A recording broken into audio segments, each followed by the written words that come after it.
Pero estamos en estos momentos con el doctor Mario Ríos. Él es abogado especialista en Derecho a la Salud. Él está aquí en el estudio de Exitosa. Y vamos a hablar sobre esos temas que el día de hoy estamos abordando. Las precariedades que existen en el sector salud. Y hay un recuento de hechos que mencionaste, Katiuska, sobre el hallazgo de la Contraloría General de la República, sobre el estado calamitoso en el cual se encuentra el sector salud y en particular el Hospital Arzobispo Loaiza. Así es, estamos conectados, aquí en los estudios principales de Exitosa. Le doy la bienvenida, señor Ríos, parece que esto es contagioso. Bienvenido, gracias por su presencia aquí en Exitosa. Buenas noches. Muy buenas noches, muchas gracias por la oportunidad de poderme comunicar con ustedes y poder de alguna manera resolver las preguntas que ustedes crean conveniente.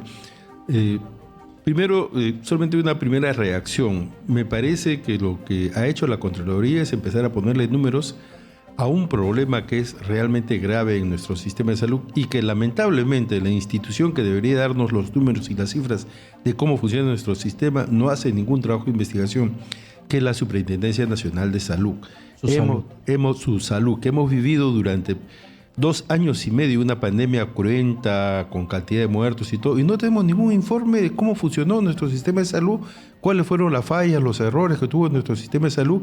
Es la institución que debe supervisar el conjunto de salud y por lo tanto, por ejemplo, al Hospital Loaiza no le ha puesto ninguna sanción administrativa, a pesar de todo lo que ha develado en su informe la Contraloría General de la República, que con una acción de supervisión fácilmente su salud hubiera podido advertir esto hace mucho tiempo y debería en estos momentos advertir cómo está el conjunto del sistema de salud. Porque esto no es aislado, esto es parte de una frecuencia. Señor Ríos, quiero hacer un recuento de lo que está mencionando usted para que la gente pueda ubicarse en el tema con mayor claridad. La Contraloría General identificó, por ejemplo, una serie de deficiencias en la gestión del Hospital Arzobispo Loaiza. Esto va en el sentido de una baja productividad del profesional médico, demoras en la obtención de citas, retrasos en más de 430 operaciones, congestión del servicio de emergencia, entre otros. En el tema de operaciones, 437 pacientes se encuentran en lista de espera para ser operados. Esto es con fecha el 19 de septiembre, lo cual genera el riesgo en el adecuado y oportuno tratamiento quirúrgico requerido para la salud de los pacientes. A ello se suma que el 30%, o sea, 6 de las 20 salas de operaciones que existen en el hospital se encuentran inoperativas, generando el riesgo de la atención oportuna de los pacientes que esperan una intervención quirúrgica. Estos hechos, si bien es cierto, son números, pero también te gratifican la realidad de este hospital. ¿Cómo un usuario, un paciente podría defenderse de esta atrocidad? Sí.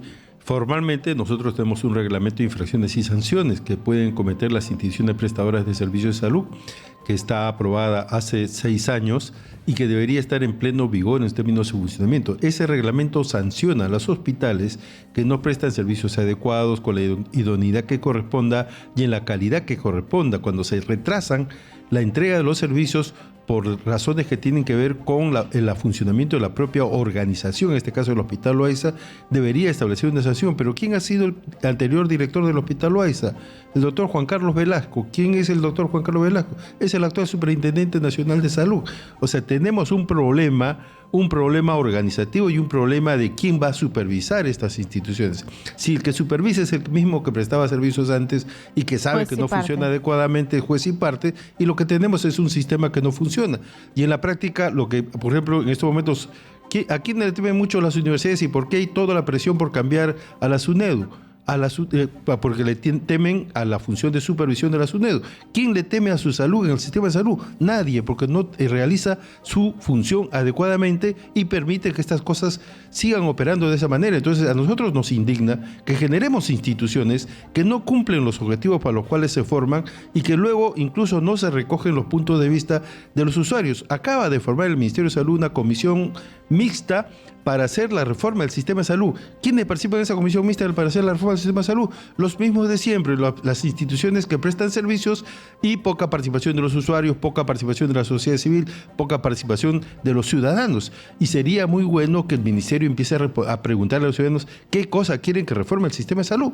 Y lamentablemente no preguntan a los ciudadanos, sino se preguntan entre ellos y lo que tenemos como resultado es que las reformas varias que se han hecho en el país no han logrado los cambios sustantivos y la pandemia nos ha demostrado de manera cruda este problema, un problema que es permanente. reciente, no es un problema de la pandemia, es prepandemia. La pandemia lo que ha hecho es agudizar una situación que ya reflejaba la situación en la cual están nuestros servicios de salud. Así es, incluso Exitosa ha tomado este problema, estamos visitando muchos hospitales y sobre todo habilitando líneas telefónicas para que la gente nos cuente y tenga una asesoría por parte de usted de lo terrible, de lo tedioso y lo doloroso que es aún ir a un sistema de salud, porque no hay dinero, porque es población vulnerable. Así que yo los invito a que usted pueda llamar a contarnos su caso al 940-800-800. Y una queja el día de ayer que fue muy conmovedora para todos aquí en la radio fue un adulto mayor que decía de que no lo atendía o que cuando él iba era maltratado y se puso a llorar porque dijo, ¿por qué nos hacen esto a los viejitos? Y es una denuncia constante. ¿Qué está pasando en los hospitales, señor Ríos? Hay una pérdida de autoridad totalmente en el sistema de salud. Porque eso debería ser una falta sancionable. Esos profesionales que actuaron de esa manera frente a este anciano deberían haber recibido alguna sanción administrativa de tipo laboral que permita de alguna manera corregir esas conductas. Pero si no hay el correctivo de esas conductas, no pasa nada y simplemente las cosas se mantienen. Hemos tenido, es lo que nos ha develado el hospital, este informe de la Contraloría, que ya más o menos lo percibíamos todos, es que el hospital Loaiza no funciona al 100% de sus capacidades. ¿Por qué no funciona al 100% de sus capacidades? Porque la dirección del hospital, la gestión del hospital, no está cumpliendo los roles que debe cumplir en términos de gestionar adecuadamente.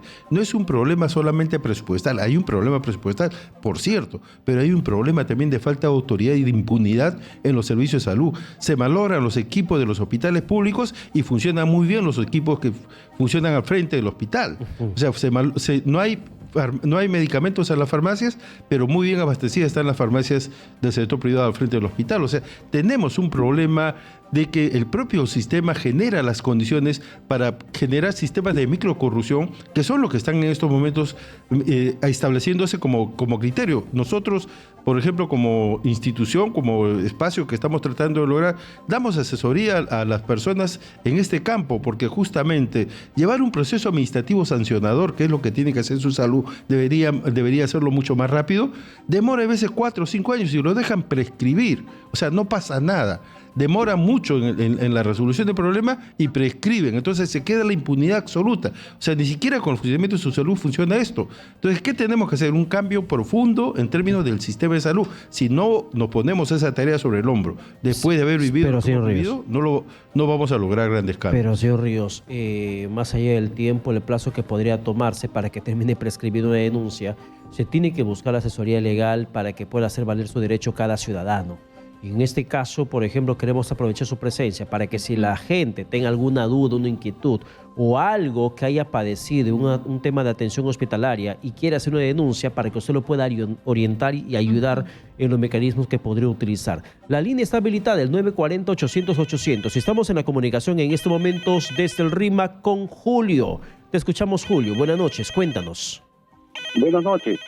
Mire, me da mucho gusto que el doctor esté haciendo esa exposición bastante clara, lo felicito, porque realmente la superintendencia en general, si no son todas, ¿quiénes son los que, dirigen la superintendencia? Son los mismos, en este caso, médicos, ¿no?, que han trabajado en diversos hospitales, como en este caso, y así ocurre en otras superintendencias. Bueno, yo quería puntualizar el hecho de que tuve una operación en Ramón Castilla, ya del seguro, por la apendicitis. Pero ¿qué pasó? Los médicos eran un tanto jóvenes y me pusieron, después de la operación, me pusieron un adhesivo que ellos no habían hecho un control de calidad en realidad, ¿no? ¿Por qué? Porque este adhesivo, luego que me lo sacaron al siguiente día, en la mañana, me arrancó la piel en los dos lados, en la cintura, y me dejó en carne viva, aproximadamente 10 centímetros cuadrados en cada lado. Y el médico después de eso me echó alcohol. Como yo no veía porque estaba echado completamente, el médico continuó. Yo le dije, no, me arde, y qué horrible, porque me retorcía de dolor, y el médico simplemente, no, tienes que aguantar, me dijo, ¿no? Y después me vi al espejo y tenía pues tremendas heridas, ¿no? Al final, bueno, ya después que me dieron de alta, yo puse mi reclamo, puse una demanda también contra los médicos, me aceptó la superintendencia, pero de ahí no me han dado otra respuesta, ¿no? De acuerdo al procedimiento, a las normas legales, quería que me diga tal vez el doctor qué más puedo hacer, porque en realidad yo quería demandar a los médicos por daños y perjuicios, porque yo mismo en realidad tuve que solventarme para ponerme una crema especial para cicatrización, ¿no? Porque ahí tampoco me dieron. Me dijeron, no, esto va a pasar así nada más. Bien, Julio, gracias por esa llamada. Doctor Ríos. Sí, lo que corresponde en este caso es una sanción administrativa que hay que establecerla en función de la lesión que le haya causado al señor. Puede ser una lesión grave, una lesión leve, una lesión muy grave. Pero en este caso lo que tiene que corresponder es una sanción administrativa contra el establecimiento. Esa sanción administrativa lo que va a tener es la superintendencia va a recaudar lo que corresponda a la multa. Si que aplicara la multa hay que seguir todo el procedimiento. Primero hay un informe de la Intendencia de Protección del Derecho, luego un informe de la Intendencia de Fiscalización y Sanción, y luego hay una decisión de la Superintendencia Adjunta de Regulación y Fiscalización que establece la multa en función de tipificar qué tipo de multa debe corresponder a la lesión ocasionada. Pero, doctor Ríos, ¿cómo puede saber Julio el proceso? ¿En qué etapa se encuentra? ¿Cómo está el informe de su salud? Porque él dice que ha hecho la denuncia, pero hasta el momento no recibe respuesta alguna.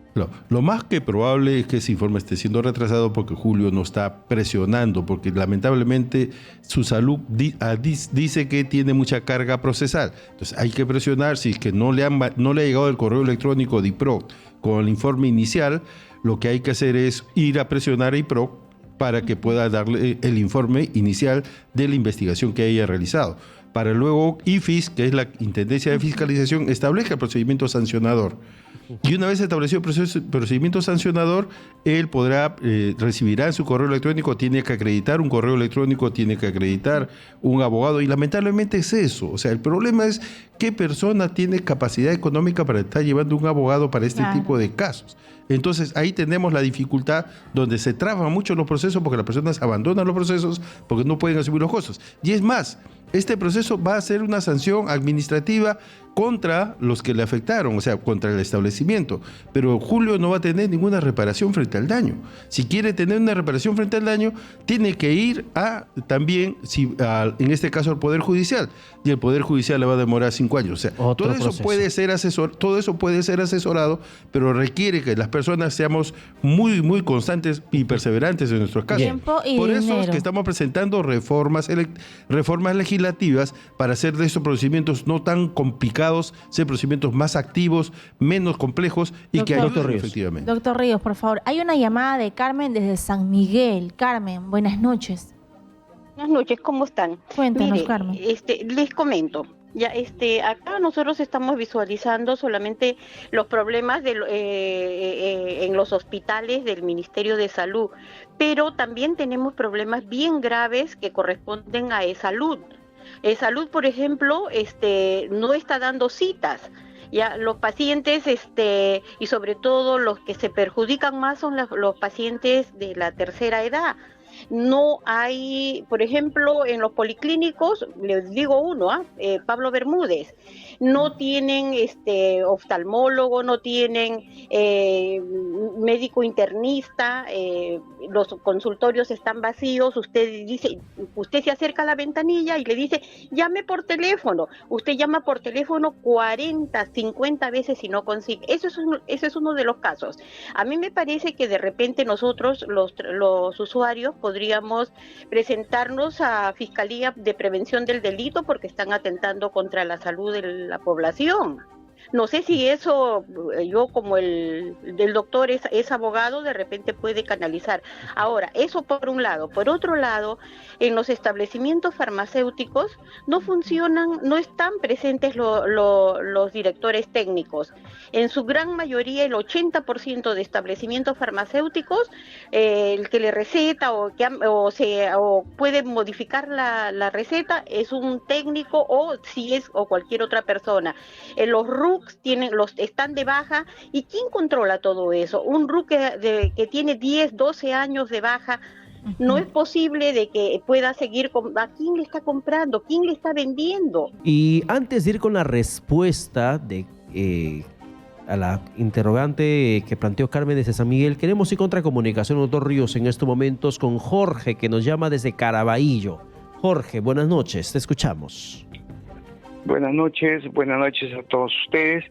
especial al doctor que está absolviendo las consultas, las preguntas y las inquietudes. Bueno, hablar de la salud pública es bastante extenso, seguramente hay muchas, millones y miles de quejas, pero puntualmente yo quisiera manifestar lo siguiente. Hay casos como por ejemplo de mi cuñada que estuvo en un hospital para dar a luz, la regresaban a la casa, la regresaban, llegó ya con sus dolores, en los últimos dolores, no había médico, esperó, le hicieron esperar y se murió su bebé. Oh, cuánto lo siento. Ella se quejó y no pasó nada, nunca pudo concretar nada. Como dicen por allí, escuchamos de que ese tema de hacer justicia, de llegar a la justicia, quede impune. Y no solamente eso, sino también las mismas atenciones. Uno va al seguro, le citan, no hay el equipo, presenta su queja, por la falta de equipamiento, por el maltrato, porque llegaste 2 minutos tarde, ya no te atendieron, con mi esposa completamente mal, presenté mi queja y siempre resulta de que esas quejas responden pero con mentiras. Y uno, por no tener tiempo y todo lo demás, queda ahí. Y queda impune realmente. Los médicos pueden hacer bien o mal su trabajo, a veces mal, tú te quejas y queda impune. No hay, como quien dice, una garantía.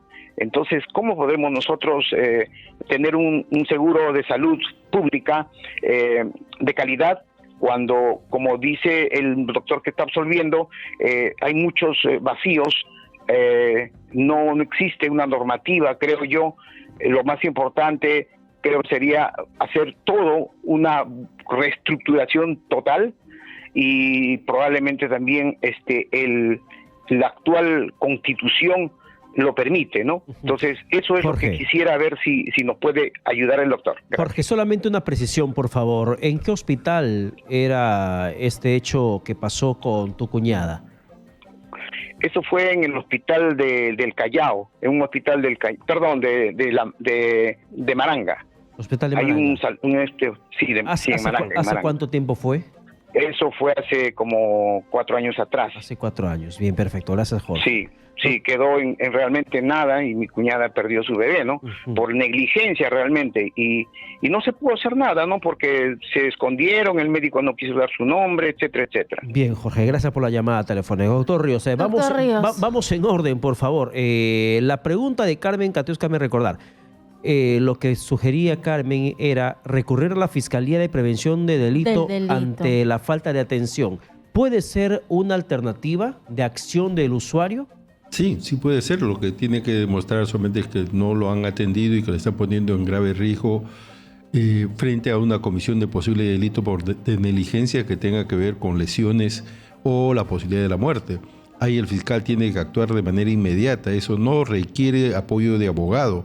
Basta ir a la fiscalía y la fiscalía tiene que apersonarse al establecimiento a ver efectivamente cuáles son las razones por las cuales no le están atendiendo a la persona, y si las razones no tienen ninguna explicación lógica, tienen que atender inmediatamente a la persona para poderla auxiliar y darle todos los requerimientos que tenga. Con respecto a otra pregunta de la misma Carmen, es quién supervisa las farmacias, los hospitales y a las farmacias en general. Es DIGEMIC. DIGEMIC tiene que ver efectivamente que las farmacias, por ejemplo, nos estén ofreciendo medicamentos genéricos y no solamente los de marca, sino los genéricos, y no una forma que se llama genérico de marca, que es el mismo genérico que solamente le ponen una empaquetadura y te cobran 10 veces más de lo que cuesta el genérico normal. Entonces, esa es una función que tiene DIGEMIC. O sea, en sistemas de control nosotros no nos quedamos en el sistema de salud. Tenemos todos los sistemas de control, el problema es que funcionen. El problema es que tengan el marco legal suficiente para que esto opere de manera adecuada y que de alguna manera no haya la impunidad. Este no es un problema solamente, como bien lo dijo Carmen, del sistema público, también es un problema del sistema privado. El sistema privado también anda en las mismas. O sea, como no hay regulación, como no hay supervisión adecuada, el sistema privado hace todo lo que hizo en la pandemia. Recuerden ustedes cuánto es que cobraban por una cama UCI, por todo, o sea, un abuso absoluto. La gente debe 1 millón de soles, 2 millones de soles por haber llevado a su pariente con COVID y además muerto. Entonces han hipotecado su casa y todo. Y lo que yo creo es que acá tenemos que actuar en varios sentidos. Los ciudadanos tenemos que ponernos sobre nuestros hombros de cómo cambiar este sistema. Uno, primero, presentar nuestros casos, hacer los reclamos, empezar las denuncias, demandas largas. Nos daremos cuenta de los problemas que están allí para poder ver también cómo exigimos a los propios congresistas el cambio de legislación, el cambio de la normatividad, pero también ponernos sobre el hombro la idea de cambiar el sistema de salud. O sea, nosotros los que finalmente hemos tenido los problemas de los fallecidos en el país, hemos sido los ciudadanos. Se nos han muerto 200.000, 300.000 personas. Se nos ha muerto a cada uno un pariente, un amigo, un compañero de trabajo, un vecino. Y hemos tenido eso y no podemos, si quieren homenaje a esta persona, deberíamos luchar por cambiar el sistema. Y lamentablemente este no es tema de la agenda del gobierno de Castillo, ni el tema de la agenda de los gobiernos municipales, ni del Congreso de la República. Los temas de agenda son otros, no son las necesidades de los ciudadanos. Y eso es lo que está pasando en estos momentos, nos va a seguir pasando factura. Porque estas personas que se dejaron de atender según el informe de la Contraloría General de la República o están postergadas sus operaciones, habrá que hacer una investigación. ¿Qué pasó con ellas?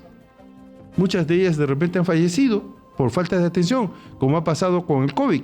Muchos de los 200 o 300.000 muertos, yo calculo que por lo menos una tercera parte murió por falta de atención, porque el sistema no funcionó, no porque el COVID los mató, lo mató la falta de organización del sistema de salud, que es lo que originó las muertes finalmente de estas personas. Entonces, doctor, esos son los temas que tenemos que empezar a poner en la agenda. Así es. Ahora tenemos una llamada desde Piura con Raimi. Raimi, buenas noches. Buenas noches. Bienvenido, lo escuchamos. Sí. Se ve que en el año 2009 mi señora se iba a operar en el hospital regional de Piura, y para eso le hicieron unos exámenes previos, y en los exámenes previos le hicieron el examen de SIDA y le hicieron 1, 2, 3 pruebas y resultó positivo. Y ya bueno, sin ninguna, ¿qué te digo? Sin ninguna duda ya le diagnosticaron pues SIDA, pues, y me llamaron a mí también y dijeron de que, bueno, no hay nada que hacer, que también yo estoy contagiado. Y bueno, ya me pusieron ahí, nos mandaron a la psicóloga, ahí nos apuntó en el cuaderno que tiene, y bueno, la psicóloga, yo dudaba, porque yo estaba seguro de que, bueno, de mi parte yo no había motivo de contagio, pues. Entonces la psicóloga me dijo: señor, si gusta, hágase usted un examen en la calle, en otro laboratorio particular. Y entonces eso hice, y entonces me resultó negativo, pues. Y entonces, bueno, ¿qué hago ahí? Pues yo le digo que yo pasé como una situación bien mal, porque casi yo me mato, yo casi me suicido, le digo, pues, sabiendo esta situación, pues. Y entonces, bueno, le doy la prueba, pues, que me resultó negativa, y entonces, bueno, ahí se quedaron callados, bueno, no hicieron nada, pues, bueno, y a mí me dijeron que reclame, que haga un reclamo, pues, para que me reconozcan por daños y perjuicios, pues. Pero ya pasó en el 2009 y no sé si será todavía factible hacerle ese reclamo. Gracias, Raimi, por tu valiente testimonio. Imagínese. Vamos a ir con una comunicación para ir juntando respuesta, doctor Ríos, por favor. A ver, estamos ahora en la línea con nuestro siguiente oyente. Buenas noches. Hola, buenas noches. Aló. Buenas noches, caballero. ¿Aló? ¿De qué parte nos llama? Bienvenido, Exitosa. Sí, estoy llamando desde acá, desde Piura. De Piura, lo escuchamos. Mire, estoy viendo su programa de Exitosa y quiero presentar una denuncia. Lo mismo que estoy viendo aquí está ocurriendo acá en el Hipo de Piura. ¿Ya? En el Hipo de Piura, donde nos engañan, nos dan un teléfono fijo, un celular para que llamemos para que nos den una cita y no nos atienden. En mi caso, por ejemplo, tengo desde mayo, ya me han sacado como 12 exámenes médicos para conseguir llegar a un oftalmólogo. Los oftalmólogos nos han venido pidiendo. Ahorita vamos y nos engañan, nos dan un teléfono fijo, nos dan un celular, nos cansamos de llamar y dicen, deje su mensaje, deje su mensaje, deje su mensaje. No es posible. En mi caso yo tengo pidiendo cita desde mayo. Wow. Entonces, Se acaba no puede el ser posible eso. El mismo caso que veo que está ocurriendo en Lima, en los hospitales, acá en el hospital, el regional de Piura, en el Hipo, no están atendiendo en el caso de oftalmología. Muchas Eso gracias. es algo muy triste. Y, por ejemplo, en mi caso, yo soy un paciente, tengo 82 años, 82. estoy pidiendo oftalmología. Gracias, caballero. Gracias. Vamos, por favor, con el caso de Raimi desde Piura también, donde le diagnosticaron VIH y era negativo. Fue él a una consulta privada y salió negativo. Esto ocurrió en el año 2009 y él ahora quiere presentar una denuncia. ¿Es válido, doctor Ríos? A ver, acá se aplica un concepto que se llama responsabilidad contractual. Él tiene lo que llamamos responsabilidad contractual, o sea, la obligación en este caso de dar servicios de la institución donde acudió, por la cual o él pagó o alguien pagó por él, porque si lo paga el SIS también hay responsabilidad contractual porque están pagando un contrato para beneficiarlo a él, y en ese caso son 10 años la prescripción. Pero ¿cuándo empieza a funcionar? Él dice que ha sido del 2009 que le pasó esto. Lo que hay que ver es en el momento que él se enteró de que no tenía VIH. ¿Ya? De ese momento, a él le dijeron que tenía VIH y ahí debe haber un montón de afectaciones de carácter psicológico, de pareja, de todo tipo, porque hemos tenido una situación de esa naturaleza. Y los daños que él haya sufrido, él puede reclamarlos bajo este concepto de responsabilidad contractual. Lo que hay que verificar solamente es que si efectivamente, del momento que se enteró de este problema, han ocurrido 10 años. Si han ocurrido 10 años, ya pasaron los 10 años, lamentablemente no va a poder demandar, pero si estamos antes de los 10 años, podría demandar él ante esos daños y perjuicios que han sido planteados. Podría en este caso, hacerlo. ¿no? Podría hacerlo si que no han pasado los 10 años del momento que él se enteró de la situación. Por ejemplo, si se enteró el 2012, 2013, entonces no han pasado los 10 años. Pues si se enteró el 2010, 2009, ya pasaron los 10 años. Entonces la responsabilidad contractual ahí no aplica y por lo tanto sus posibilidades de demandar van a ser nulas, o sea, no va a tener mayor éxito frente a esto. Y frente al caso del señor, o sea, el señor que nos ha planteado el tema de los ojos, el señor de 82 años, obviamente él está sufriendo todo lo que sufrimos todos los peruanos, ¿no? Y lamentablemente esto no es un consuelo, más bien esto es un problema grave que tenemos que resolver, o sea, tenemos que cambiar nuestro sistema de salud, no podemos seguir trabajando en una situación de esta naturaleza. Y también tenemos que cambiar el sistema de acceso a justicia. ¿Por qué? Porque tenemos que construir un círculo virtuoso. ¿Cuál es el círculo virtuoso? Si me fallan en mis atenciones y son sancionados, y yo tengo reparado mis daños, entonces esa institución que está pagándome por los daños que me está reparando, esa institución va a tener que mejorar sus servicios, porque obviamente no hay impunidad, va a tener que mejorar los servicios. Pero si no pasa nada, o sea, no sucede nada contra el que me ha afectado los derechos, entonces simplemente eso va a continuar, pues. Entonces tenemos que empezar un círculo virtuoso. No puede ser que los procesos judiciales demoren 8, 10, 15 años. En el Centro de Conciliación y Arbitraje de la propia Superintendencia Nacional de Salud, les voy a decir algo que ustedes de repente se van a escandalizar. No sé si se acuerdan que hace más o menos unos 7 años, 6 años, hubieron 10 niños que murieron en el Hospital Regional de Loreto, producto de una infección intrahospitalaria. Niños neonatos que habían sido atacados por una bacteria en el servicio neonatal. Esos niños lograron finalmente las familias interponer una acción en el Centro de Arbitraje de la Superintendencia Nacional de Salud. Hasta ahora, eso es una solicitud que hicieron en el año 2016, hasta ahora, 2022, no lo han resuelto. Hay de los laudos y además les han emitido comunicaciones pidiéndoles que paguen $600 por costos arbitrales y que paguen 1.500 soles por costos administrativos. O sea, en esa situación, estas son familias pobres, nunca van a acceder a justicia. Ya están con un problema de demora en el acceso a justicia en arbitraje y en el Centro de Conciliación de la propia Superintendencia. ¿Qué va a pasar en el sistema judicial? Peor todavía, porque hay una que logró sacar su laudo y hasta ahorita el gobierno regional no le paga Doctor Ríos. ¿Cuánto tiempo tenemos estos problemas? Entonces, seguimos con el círculo vicioso de ir en contra de la calidad de las atenciones. Tenemos otra consulta desde Caraballo con Jesús, que se encuentra en la línea telefónica. Jesús, te escuchamos. Sí, buenas noches, amigos de Exitosa. Buenas noches. Buenas noches al doctor.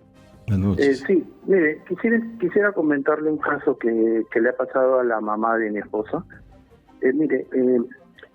Ella está en Huánuco, se encuentra en Huánuco, fue a visitar a unos familiares y fue a hacerse unas consultas médicas porque tenía gases y ciertas molestias en el estómago.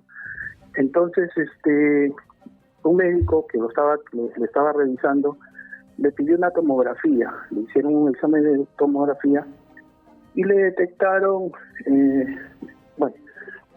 una especie de unas bolsitas, ahorita no me acuerdo el nombre, en el intestino, en el colon.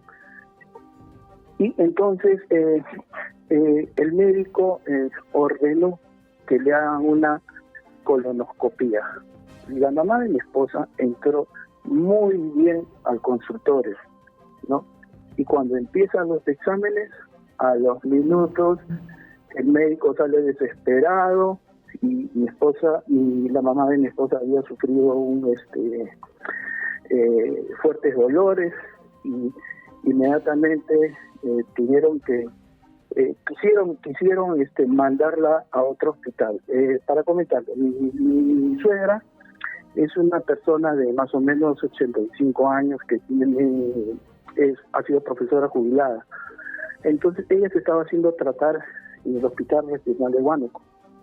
Lo que ha pasado es que tuvieron que revisarla inmediatamente qué es lo que había pasado y le detectan que al momento de hacer el examen de colonoscopía le habían perforado el colon, el intestino grueso. Inmediatamente tuvieron que operarla porque empezó a hacer septicemia y trataron de ubicar al médico que le había hecho el examen y el médico se desapareció.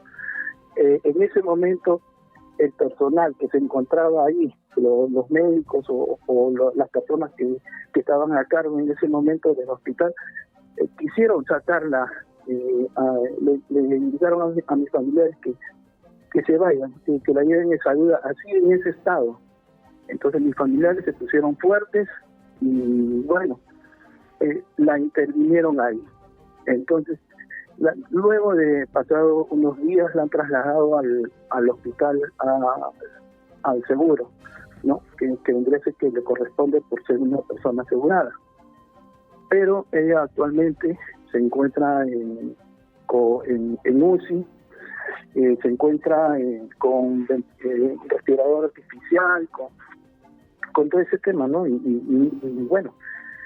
Recién hoy mis familiares me comentan que está reaccionando poco a poco, pero este médico que hizo el examen no ha habido o no nos quieren dar razón. ¿Quién se hace cargo en estos casos? Mire, mi suegra, la mamá de mi esposa, entró muy bien caminando al consultorio, ¿no? Y miren lo que pasa. Una persona sana, ¿no? Que solamente tenía problemas de gases y a veces que le molestaba el estómago, imagino que por la edad que tiene, ¿no? Ahorita se encuentra en UCI y Dios quiera que vaya reaccionando poco a poco, ¿no? ¿Qué hacer en estos casos? ¿No? ¿Quién se hace responsable? Gracias, Muchas Jesús. gracias por su respuesta. Gracias, Jesús, por la consulta. Doctor Ríos. Sí, a ver, hay varias responsabilidades, ¿no? Una puede ser la responsabilidad del médico, puede ser una responsabilidad penal. Va a ser una responsabilidad penal si encuentran que efectivamente el médico procedió de manera inadecuada. ¿Cómo se determina eso? El estudio de la historia clínica. ¿Qué tendría que hacer la familia? Si tiene desconfianza de ese acto médico que han producido en esta señora, lo que tiene que hacer es solicitar la copia de la historia clínica. Con esa copia de la historia clínica hacer una auditoría. Eso se consigue personas especializadas para que puedan hacer la auditoría que corresponda a la historia clínica y ver si efectivamente el médico hizo lo que tenía que hacer, lo que está indicado en las guías de práctica clínica, lo que está indicado en los estándares de calidad de lo que es el acto médico. Una vez que tiene eso, el informe y encuentra la responsabilidad, lo que puede pedir es una denuncia por negligencia médica al médico, pero también puede pedir una demanda por reparación de daños para que el hospital, porque el médico trabaja para el hospital.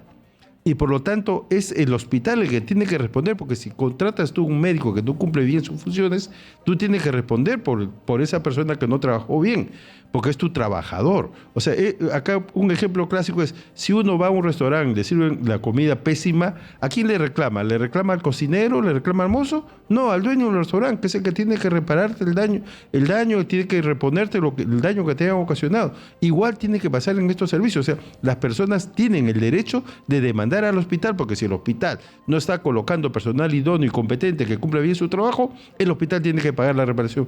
Porque es probable, por el daño que le han causado, que el costo de este daño sea mucho mayor. Podemos hablar de, en algunos casos ha llegado a cifras de 5, 6, 8 millones de soles por el daño que le hayan causado. Si lo han dejado en cuadriplegia permanente a la persona, eso es el cálculo que se puede hacer frente a un daño. Si es un daño de esa característica, el médico no lo va a poder pagar nunca y tienen que responderle la propia institución para la que trabaja. O sea, es el empleador el que tiene que asumir los costos de lo que hacen sus trabajadores. Y de esa manera el empleador se preocupará de capacitar a sus trabajadores, se preocupará de mejorar la calidad de sus servicios, se preocupará que tenga las certificaciones que corresponden. Si no, no se va a preocupar.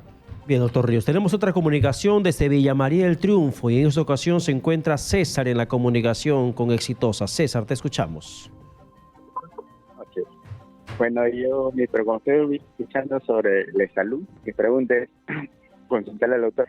Hace 10 años yo fui a mi centro de salud, que es Próceres, y con mal del corazón y de la mano, que se me ponía frío. Y me dijeron, no tienes nada, toma captopril, anda a tu casa. Pasaron 10 años, me puse más mal. Me fui a Angamos y me dijeron, no tienes nada, toma captopril, anda a tu casa.